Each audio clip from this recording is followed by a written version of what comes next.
Hello and welcome to 99 Yards American Football for UK fans. I'm your host George Somerville, and in this week's college podcast I'm joined by our college guys Ollie Hodgkinson and Alex Chinny. Gents, how are you all doing? Yeah, I'm great, thanks George. Looking forward to getting into some post-combine stuff and building up towards the draft. Looking forward to it. Yep, feeling great.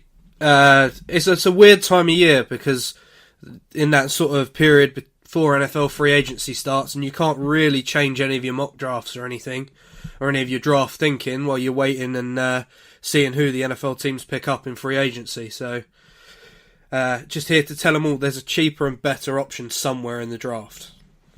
Exactly, and it's a good point because while it might be the off-season for our NFL colleagues, the college team here at 99 Yards HQ has been working furiously, keeping track of the coaching hires, player transfers, and of course the combine in the lead up to the draft. In this episode, we'll be talking about the combine action, give some love to the best in class edge rushers, talk about some exciting 99 Yards interviews, touch on some spring ball games, and of course it wouldn't be a 99 Yard college podcast without talking about Kyler Murray. But first, let's jump right in with the combine, which happened over the course of last week. There were some truly exceptional showings over the course of the week. Guys, who is your combine warrior? Who excelled and really propelled themselves up the draft board? I've got one guy who really stumped out to me. He's a safety from Virginia, Juan Thornhill. I know the stadium in Indy's got a roof, which is obviously why they hold the combine there, but I'm pretty sure that roof's now got a hole in it because, his head through the roof. No one has jumped as high as he jumped in recent years. It is unprecedented, explosive athleticism. He ran in the low 4.4s as well in the 40. He made himself some money this last weekend. I thought he was probably an end of the second, beginning of the third round pick, kind of sort of safety 4 or 5. He's possibly up there now at safety 2 or 3. Incredible athleticism, could end up even going in the back end of the first round. I think high second round is probably where he goes. I'd love to see him on the Packers. Honestly, that kind of playmaker is what they've been missing from their back end, and he really, really made himself some money this weekend. Second player is a guy who possibly went from being having an undrafted grade to early day 3, maybe even late day 2 in Miles Boykin, wide receiver out of Notre Dame. Reminds me a lot of the guy who came out last year, who plays, again, wide receiver for the Packers, Equanimous St. Brown, in that he has so much talent and athletic ability, but he just wasn't used at Notre Dame. So he's flown really under the radar, and he put up incredible numbers at the combine. Great 40, incredible athletic skills and athletic testing. I'd like to see him do a bit more on film, so I don't think he really pushes himself into the early parts of day 2 with his performance. But someone in the NFL could be picking up a real good, talented wide receiver. For me, we talk about this draft being a high-quality, deep defensive draft. But 2 players for me that really crushed it at the combine were both guys on the offense. Firstly, Noah Fant. Early on in the season, a lot of hype around Noah Fant, and through the back end of the season, towards the start of this process, he's kind of dropped off. He's lost a lot of love to his teammate TJ Hockenson, but he absolutely destroyed it at the combine this last weekend. First in the 3-cone drill among tight ends, first in the 40 amongst tight ends, first in the vertical jump amongst tight ends, first in the broad jump amongst tight ends. Only 6th on the bench, which most players would love that. It seems a letdown compared to the previous 4 measurables there, but I think he's got himself really back into the conversation as being at the top of this tight end class. Great workouts on the field as well. Both him and Hockenson looked brilliant out on the field. In the article I wrote this week about winners and losers for the combine, both Iowa tight ends for me really excelled in that tight end class. So for me, Noah Fant, he absolutely crushed it. A guy not getting as much love as I think he should have Garrett Bradbury, the centre from NC State.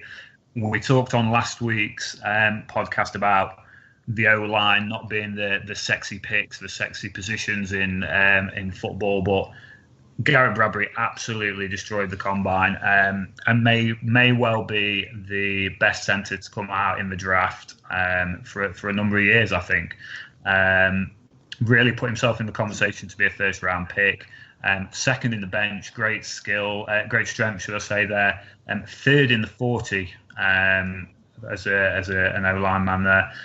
And his time that really stood out to me was his 3-cone drill time. We're going to talk about DK Metcalf later on.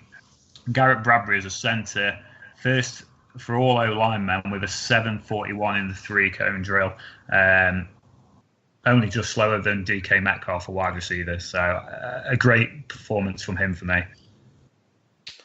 I'm glad that we talked about Noah Fant, because we talked, I think, in our very first college podcast, we talked about Noah Fant and how I think we had him quite high in our very first way too soon mock draft. I think we had him in the first round, and you're right, Ollie. He'd been overshadowed by TJ Hawkinson, who's another exceptional player. But it's quite good that, in fact, it's excellent that he smashed it at the combine. And Thornhill's an interesting one, Alex, because a lot of people listening to this probably won't have come across Thornhill much. He's not a name that's been shared an awful lot in mock drafts so far, but one that I suspect the listeners haven't really heard much about. Yeah, I agree. I actually hadn't watched his tape. I saw him run, saw his testing this last weekend. Quickly went and reviewed the tape. There's not a lot out there unless you're in sort of real draft circles to get the tape for this guy. But he's a sleeper in this draft. Someone's going to pick him up in the second round and have a really good starting safety. He covers well. He makes plays on the ball, and he's made himself money. He's put himself into the spotlight this weekend, and honestly, I couldn't be happier for him. And that's the beauty of the combine, right? That players can come out of nowhere. A player that I watched with fascination, which will not come as a surprise. He is not a sleeper by any stretch of the imagination, is Rashan Gary. But I think anyone who watched his 40-yard dash would have just been simply amazed that a man of that size can run that quickly. But he rounded it off by a fantastic vertical jump, and he did 10 feet on the broad jump, which was the second amongst D linemen. I think the question that has been raised in some articles that I've seen this week is, did Rashan Gary do enough to get himself into the second pick in the draft? And I tell you what, he might not get there. He has consistently been a top 10 pick in mocks all the way through. I think whoever picks up Rashan Gary gets an exceptional player. I think he really does have a great NFL career ahead of him. Ollie, you talked about DK Metcalf. He is definitely a player who polarizes views. His sessions last weekend were very interesting. A truly sensational speed test was nearly overshadowed by a frankly ordinary set of flexibility tests. What do we think about Metcalf, and more importantly, what will NFL scouts make of him? I mean, what I think of him is, I don't think he's the best receiver in this draft, and I don't think he's even the best receiver at Ole Miss, to be honest. I prefer AJ Brown. The buzz about Metcalf going into this weekend, he rocked up at the combine and he's allegedly 1.6% body fat. He looks like a boxer or a fighter of some description. And a lot of that was, well, how is that going to convert to the drills? How can you be agile when you're that ripped? How can you physically change direction and get around when you're that ripped? And some of that came off, like you say, in the testing. His 40-yard dash was very fast, 4:33. He did excellent in the vertical and the broad jump, but some of the drills that matter really for wide receivers, things like your 3-cone drill, your 20-yard shuttle, very poor in. I mentioned before Garrett Bradbury was only 0.03 slower than a guy who's a wide receiver, and that's gonna worry a lot of NFL teams, I think. His gauntlet run, so his on-field work was quite good to watch. Really, the gauntlet run was really impressive. Caught everything, very rarely strayed off the line he's running down. So that will have impressed a lot of NFL teams. But like I say, I don't think he's even, for me anyway, I don't think he's as good as AJ Brown. His production at Ole Miss wasn't as good as AJ Brown's. If I was picking in the draft a wide receiver, it wouldn't be for me. It wouldn't be DK Metcalf. And the great thing about this wide receiver class this year is it wasn't originally really very heralded, but it's a super deep class, and there's a lot of talented players in there. Now, for me, I'm going to quash some narratives right here out the gate. 1.6% body fat is not healthy. I don't even know if it's possible to achieve. If in the medical testing, he'd have come in with 1.6% body fat, they wouldn't have allowed him on the field at Indy.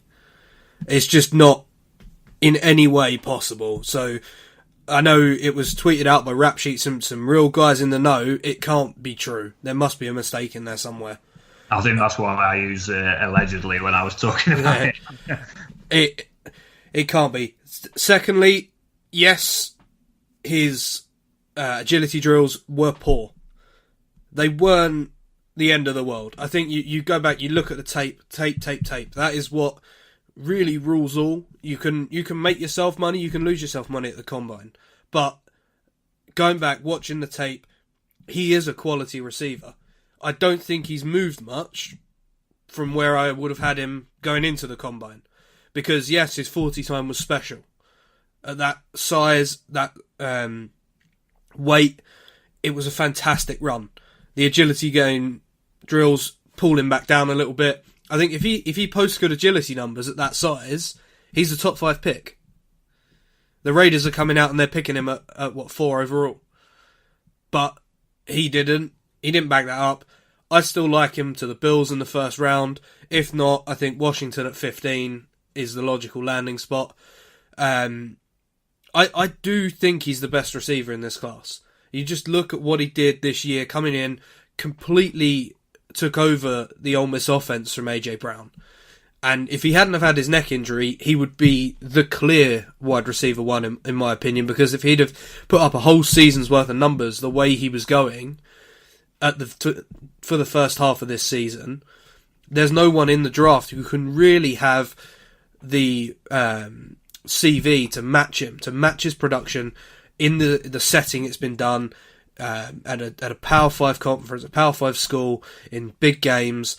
And I'm just hoping he goes somewhere that he's kept honest.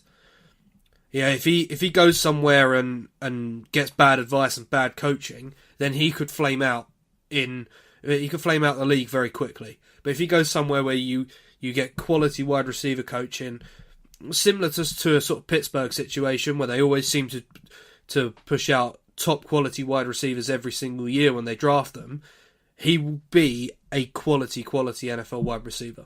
And you'll be hearing the name DK Metcalf for years to come on Sundays.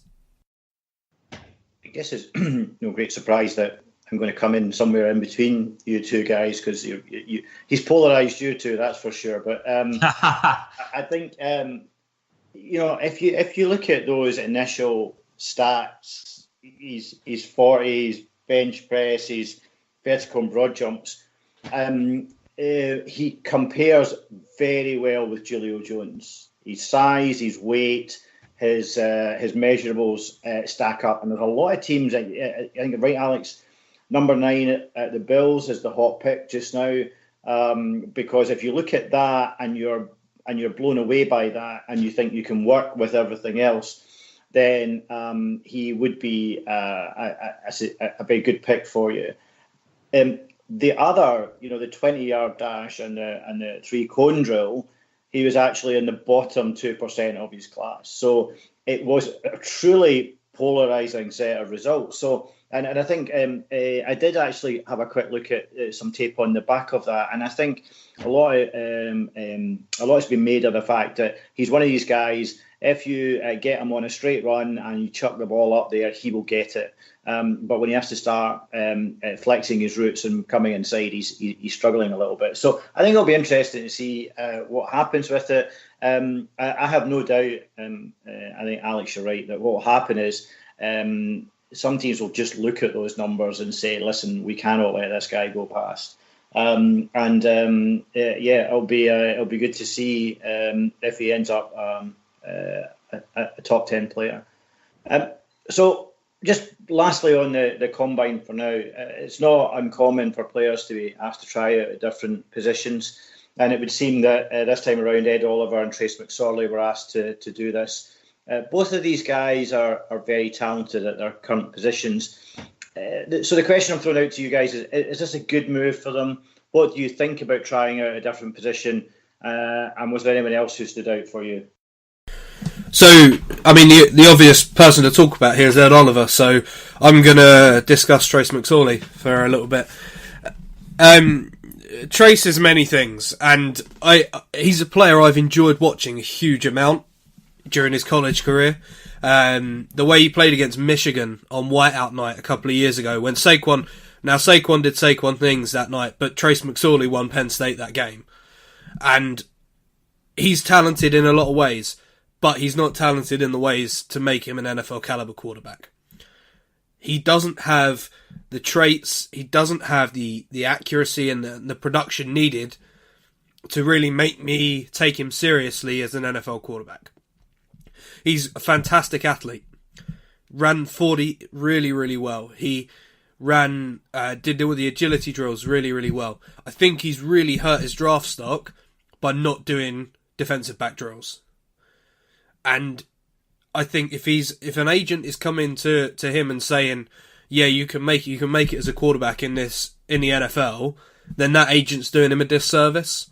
All I'm scared of is that he has hurt his stock to a point where for most teams they won't draft him because they're not going to draft him as a quarterback and they don't think he's going to play elsewhere. And Mr. Belichick swoops in with his 7th round pick, picks him up and turns him into the next great slot receiver or nickel corner. I think it was interesting what you were saying there about Trace McSorley, about his agent coming to him and trying to say to him to go on as a quarterback or advising him not to do the drills in a different position. I think a lot of it must come down to what you as a player believe yourself. Am I good enough to play in the league at the position that I've played in through most of my high school and college career? I've got this far. Why should I change now? I'm obviously good enough to put myself into this position. I've made it as far as the draft. Why should I change now? Is it a player belief that they truly believe that they can go on to the next level having played at that position? Or do they look at it as, I want to play in the league, I should take any opportunity to do so? It's not the first time, we're talking about Ed Oliver and we're talking about Trace McSorley, but it's not the first time that players have been asked to work out at different positions. Last year, Lamar Jackson, they were looking at putting him at wide receiver. And in this year's class as well, those two are the top names. But I look at John Kaminsky out of Charleston, Division 2 Charleston, and Sutton Smith, who they've come into this process as defensive ends, but may make it best. Their best opportunity to make it in the league might be switching to linebacker. So for me, I think you look at, you've made it this far in this position. You've obviously been doing something right. Why not try and make that next step in that position? I think when it probably isn't obvious for them, and this is where they probably need some guidance and some support. But I think where it becomes a little more obvious that they're not going to have a a stellar career in the NFL, and I guess what's got them to this stage is their absolute drive and motivation to do that. A prime example of a player coming into the combine, the draft, is one of the hottest picks at quarterback is Tim Tebow, and they wanted him to try out a number of different positions, and he refused point blankly. And if you still ask Tim Tebow now, he's a quarterback. And I generally believe Tim Tebow could have had a pretty exceptional career in the NFL, maybe even as a running back somewhere. But so anyway, McSorley, I love McSorley. I think he was very unfortunate last year with the way the Penn State team shaped up, and they had a pretty disappointing season. But there was some interesting chat over the course of the combine where Sean Payton had said to Peter King that he likened Trace McSorley to Julian Edelman, and the question is Trace McSorley so focused on playing in the NFL as a quarterback that he kind of ignores that kind of chat? And it'll be interesting to see what happens as they get closer to pro days. Just on Ed Oliver, I have gushed praise of Ed Oliver before. I know that is not a mutual feeling across this group, but I still believe that Ed Oliver has the potential to be Aaron Donald 2.0, and I stand back and wait on the criticism that's going to come about that. But I still think if you look at even in the combine his measurables, he stands up very well to Donald. However, he has said openly that he's open to playing outside linebacker, and certainly his size and his unique athleticism do kind of point him towards that. And I guess for me, the question is, I do think, and I said umpteen times, I do think Ed Oliver is a really great talent, as long as you don't ask him to take his jacket off. But what I think the problem you've got is, I think the problem a team picking him might not be sure where his best position actually is, and that might be the thing that holds him back. But not but a few months ago, we were talking about Ed Oliver possibly being number one pick in the draft. He's that good. So for me, again, I think he's a player definitely worth pursuing. Personally, it's all about landing spot. If he were to go and fall to Miami and get picked up by a Brian Flores type figure, a true savant of defensive football in the NFL, then he's going to be a huge, huge success. If a team takes him and just plugs him in at nose tackle or at 3 technique on that defensive line where he's going up against big interior defensive players, he might struggle. The kid's incredibly strong. He's shown that all year, but he's shown that at a group of 5 school. And it's different. It's not like he's gone out there in the SEC against offensive linemen who are probably going to be NFL draft picks every week and shown that he can do it, shown he can take on double teams and win. For me, he is going to be used as a situational kind of player. He needs to be coached up, and he needs to be someone to find a way for him to win at this level. I look at someone like Trey Flowers, who's a free agent to be from the Patriots. I see what Brian Flores has done. If you can match Flores and Oliver in Miami, I think you can have a similar type of game, a similar type of player there who can make a similar impact. Yeah, I think that's quite an interesting point. So we talk a lot about NFL teams coveting versatility, and you look at a defensive scheme like the Patriots where they change it around a lot. If you've got a player who can play on the line but also drop back and play linebacker, like we're talking about Ed Oliver possibly doing, that's quite a valuable commodity to have. But like you say, Alex, that very much does depend on him fitting in the right place.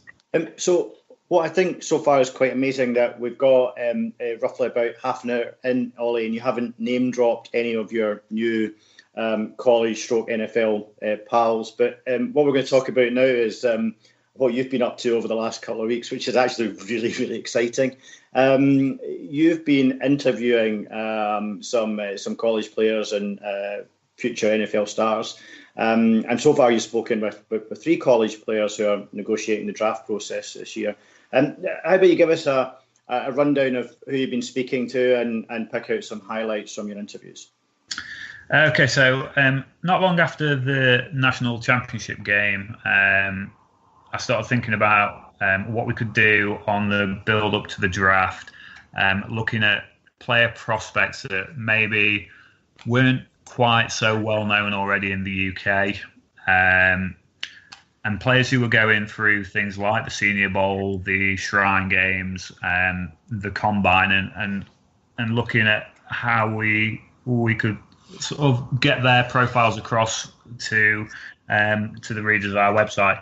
So we reached out to a couple of players just to see whether they'd be interested in getting their story across to us, and thankfully a couple of players did. They reached back out to me, and it set some wheels in motion, what has been a very exciting time and a really enjoyable process for myself. So we spoke to Penny Hart, who's a wide receiver from Georgia State. I've spoke to Jimmy Morland, who was a cornerback for James Madison University, and most recently Drew Tranquil, who's a linebacker from Notre Dame. Just a really amazing experience of talking to those guys about what they're going through at the moment, what they've been through in their high school and college careers, how they view the whole Senior Bowl Shrine Game process. Drew Tranquil is the only one of the three who's been through the Combine process, so it was really interesting to talk to him about his preparation for the Combine. It was really interesting to speak to all three of them, just from a technical perspective, how they view their games, how they view their positions, what they're seeing during their game to be the players that they are, to make the plays that they play. So yeah, just a really enjoyable experience with those three guys. Particularly, I mean, I guess that I think all three probably very fascinating in their own way. An insight what it's like playing at Notre Dame. Clearly, without being disingenuous, clearly the biggest school of the three, but also one of the biggest schools in college football. Did you get an insight as to what it was like being part of the Fighting Irish? Yeah, and I asked the question of Drew Tranquil pretty much in those terms. It is one of the most prestigious universities in America. When we're sat over here in the UK, you look at what are the top level universities, and Notre Dame is one of the most prestigious universities. And he spoke about his time there, all the things that he's been able to achieve, not just as a football player, but also as a man. The charity work that he's got involved with during his time at Notre Dame, the big games as well. He's played in the national championship playoffs this year for Notre Dame against Clemson. It wasn't the result that they wanted, but he spoke quite gushingly about that experience. So yeah, it was a fascinating insight to what has essentially been a top 4 college football team this year. And you might, without giving away, you might have some more coming up as well. You're on a bit of a roll, Ollie, yeah? Yeah. So another one scheduled for Saturday night. Another big college as well. So that'll be exciting to see. That interview will go on our website next week. One thing I will say, from all three guys, all three of them worked with John Gruden at the Senior Bowl, and without fail, all three of them spoke very highly about John Gruden, about what it was like to work with him, what he brought to the Senior Bowl week. I thought that was really interesting to hear. You know that Gruden's got quite a personality within the league, and he's quite well loved, obviously, as both a coach and a broadcaster. But to hear it from a player's perspective was quite interesting. Yeah, it's all very fascinating stuff. So you can read all these interviews in full on 99yards.com. And I would, if you haven't read it already, I would suggest you do, because it's pretty cool stuff. Moving closer to the draft, this is a very deep class for edge rushers, as was proven in the Combine, with some truly sensational performances. If we believe the hype, that Nick Bosa is the best in class, who is the next best in class then? So I'm going with a guy that I have loved since the beginning of this season, and his initials being BB, they're pretty good to have in the NFL. My guy, Brian Burns, out of Florida State. He has great tape. His bend, his ability to get round the corner, disrupt the quarterback, his nice long arms. He can get up in the face of the quarterback and really make it tough for the quarterback to throw. He's okay in the run game. He's not a real force there, but in today's NFL, I think he is the ideal pass rusher, crashing down off the edge and really pushing quarterbacks to make decisions quickly and hopefully get them to make the wrong ones. He had a really good combine, showed great athleticism, great 40 time.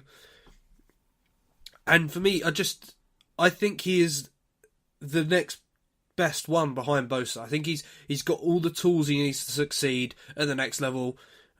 So many scouts talk about traits, scouting based on traits. He has all the traits you want from an NFL edge rusher.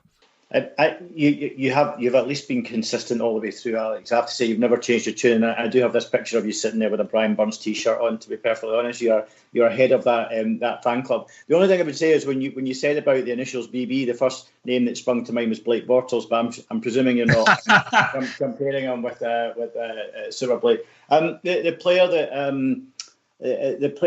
that continues to catch my eye, and again is not a name that's unfamiliar to us, is Josh Allen at Kentucky. I'm not going to spend a huge amount of time, but he is a bit of a fairy tale story. 3-star recruit coming through Kentucky.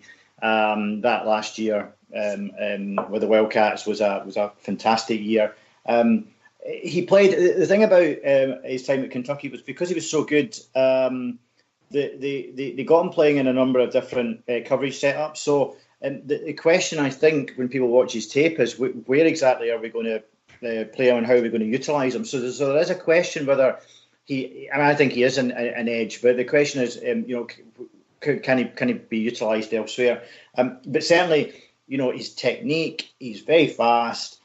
He's got this great extension of the arms, and the other thing that I think if you watch enough clips and film about him is he attacks the ball, right? He goes for the ball, so he's not only just looking to get to the quarterback, he's looking to get possession, and I think that's kind of priceless moving into the NFL. He's got a very high IQ as a footballer, and I think that's shown in that. So. I think big Josh Allen is the man to look out for.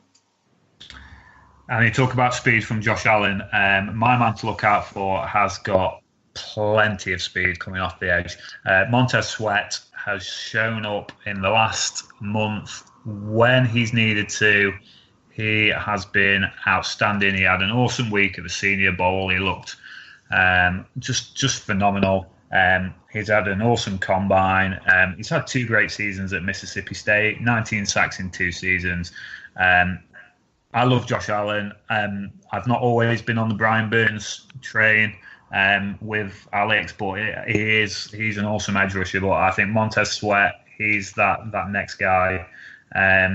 Powerful, fast. He's going to cause a lot of quarterbacks in the NFL, a lot of problems for a long time. Another guy I just want to quickly mention, because I have banged the drum in mock drafts that we've done, is for Cleveland Ferrell.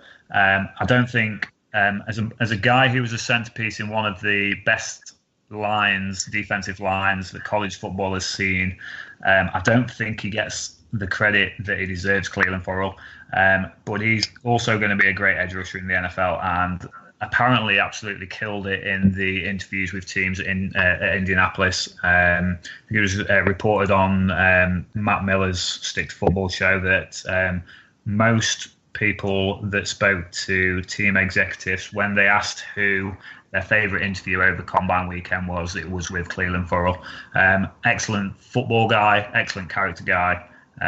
Expect him to be around for a long time in the NFL too.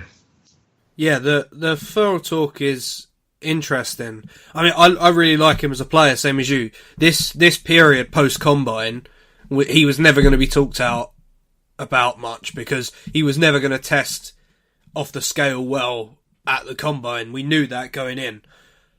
A team in the top 15 will draft him, and they will get a quality starter who will make a real impact and could be the first out of all of these edge rushers to go to get All-Pro honours. I honestly believe that. I believe he's incredibly talented and he's got a knack for winning. He's been part of winning teams his whole career, so maybe he is edge 2 in this class. But I just think there are so many players with so much athletic upside who also have talent that probably what teams are looking for is not quite going to push him to that standing. And I think that's what happens here, though, isn't it? Because as players, and we're still, some way away from the draft, there's still quite a while to go, but as players push themselves into the debate for that first round, it's starting to push some of these players further down.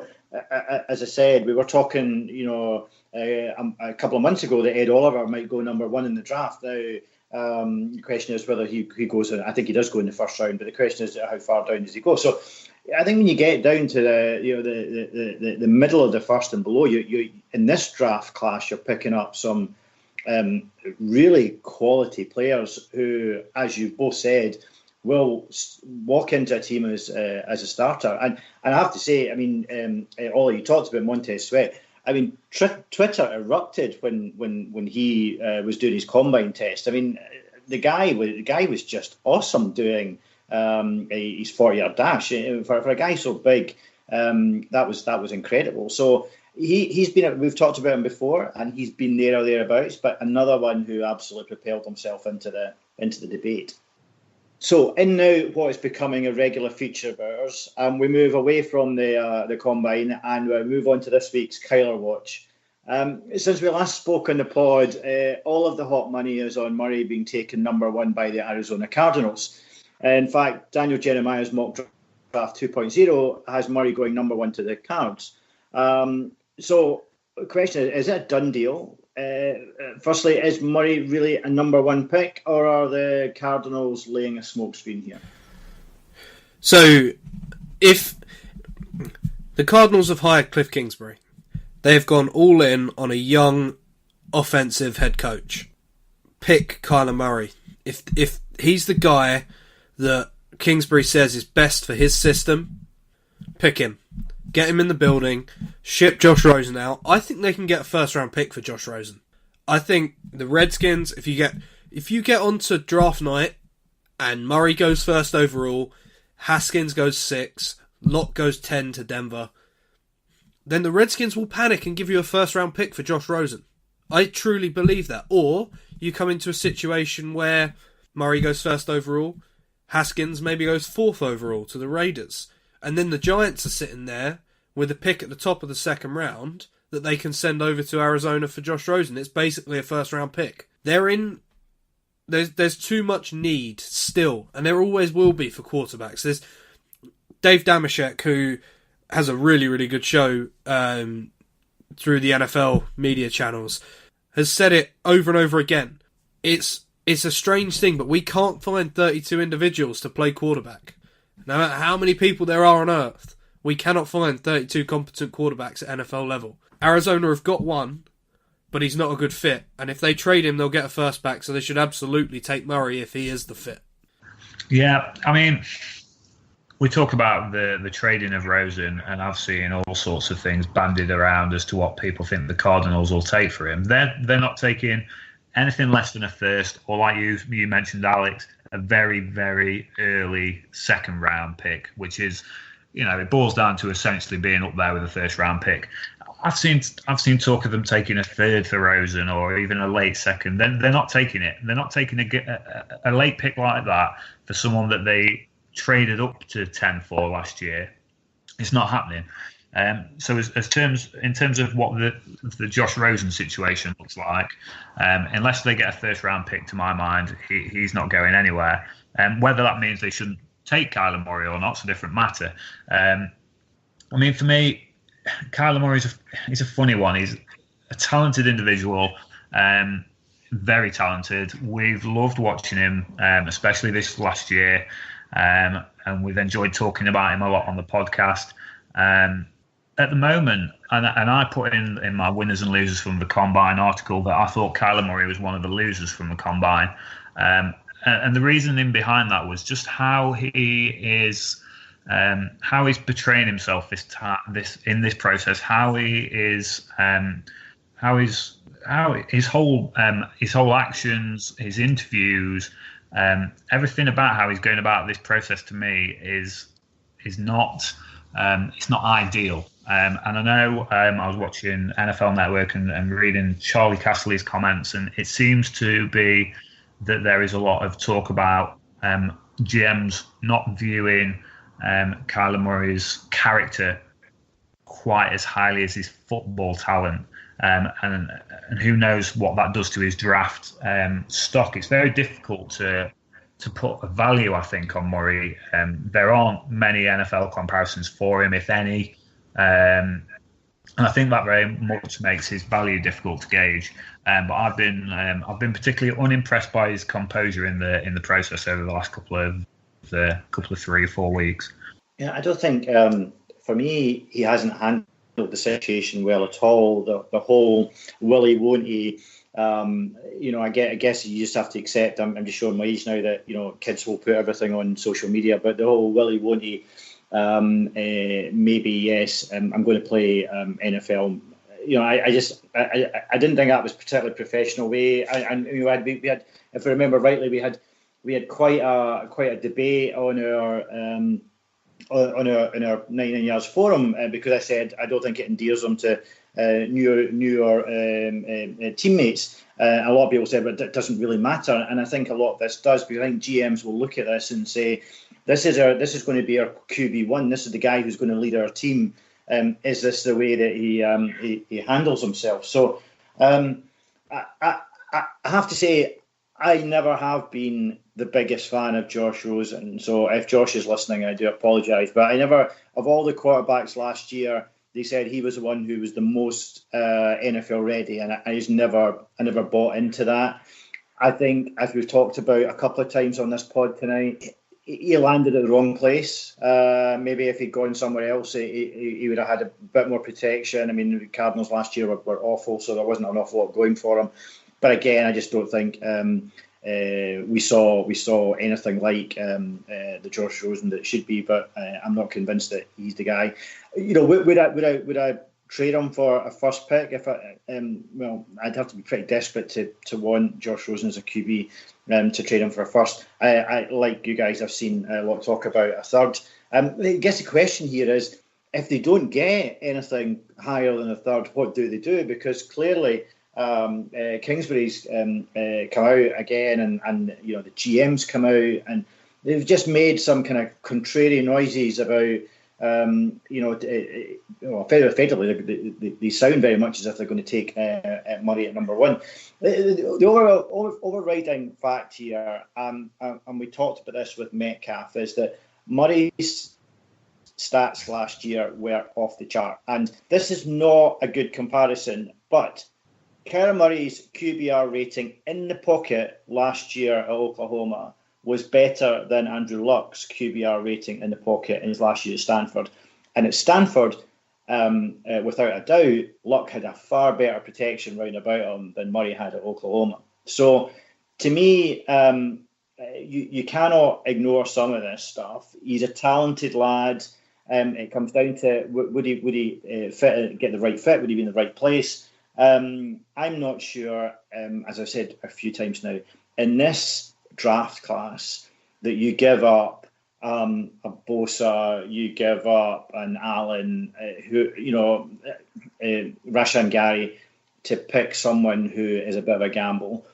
I guess some teams will look at the relative success of Baker Mayfield at the Browns, but I think what you'd have to do is you'd have to mould a team round about him, and I think there's better picks in the first round than Kyler Murray.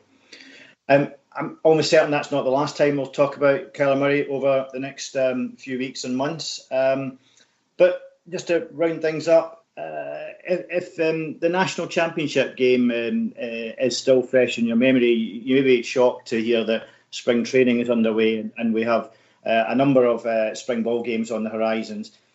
Guys, these games always throw up some interesting matchups and just some dynamics, I think, as the squads come together for spring training. What's caught your attention as maybe not a must-watch game, but certainly a game you're going to be watching with great interest?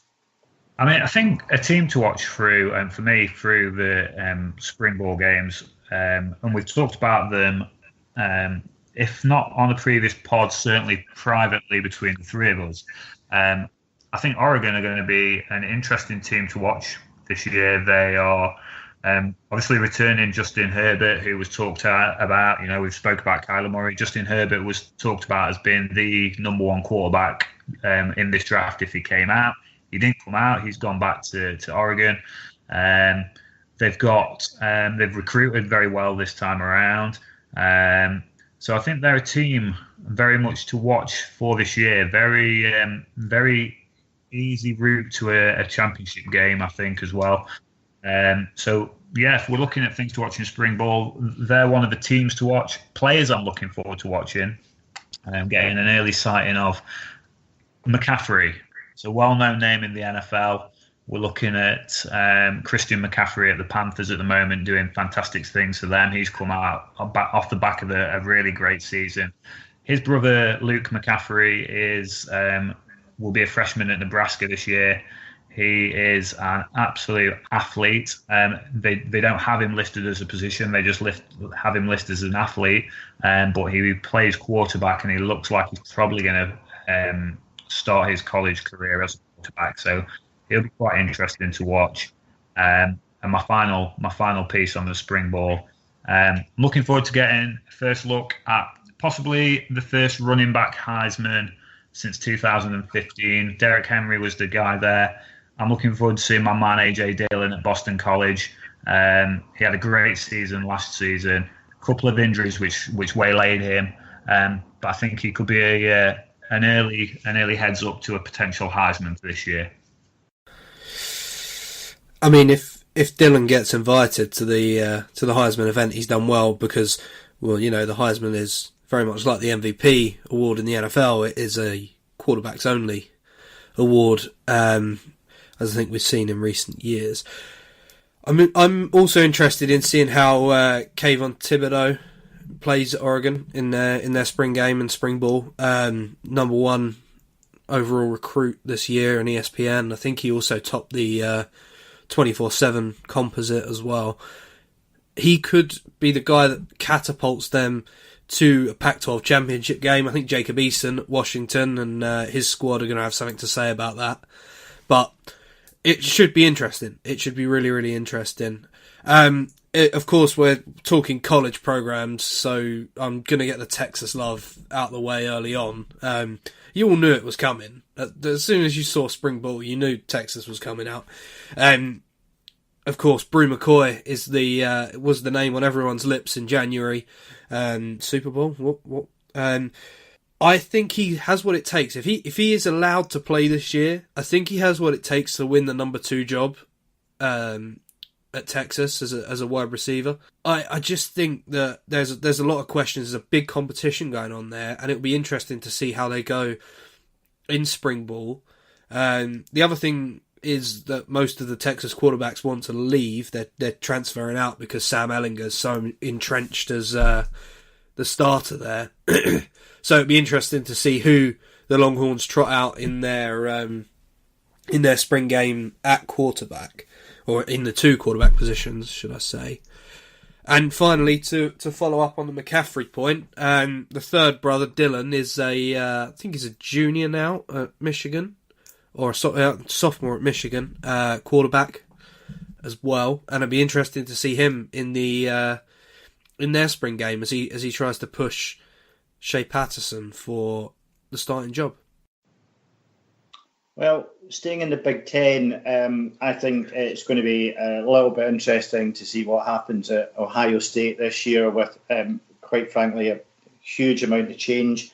Ryan Day's first full year as head coach, and you've got two new coordinators in Mike Yurcich and Greg Mattison, and of course Justin Fields. So I think that might be quite interesting because the burden of expectation at Ohio State is huge, and I think Ohio State not getting off to a winning start, and honestly, I can't see that not happening, but would be a difficult place to be. And then a team that we don't really spend a lot of time talking about, but I get the feeling that there's some interesting things happening down in Arkansas. Chad Morris there is trying to shape things in what is a fairly troubled program.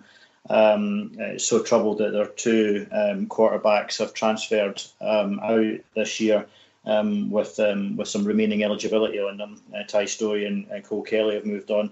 But they've brought in Ben Hicks from SMU, and then just recently Mike Starkle, the QB from Texas A&M. So there's a bit of a gunfight going on there for the starting QB job. So I think it'll be interesting because Arkansas is just another one of these teams that sits down in the SEC. Traditionally has been a pretty good program, but has definitely lost its way in the last half dozen seasons. That's all for this week's show. Thanks to Ollie and Alex for joining us. A shameless plug for our next podcast, which is going to be for the draft. So we hope you'll join us then. But as always, we'd love to hear your thoughts on the topics we discussed, and of course any feedback you may have. You can tweet us at 99 yards. And if you're a regular listener, enjoy our show, we'd love you to leave a star review via Apple Podcasts or the provider you're listening to us through. So thanks for listening.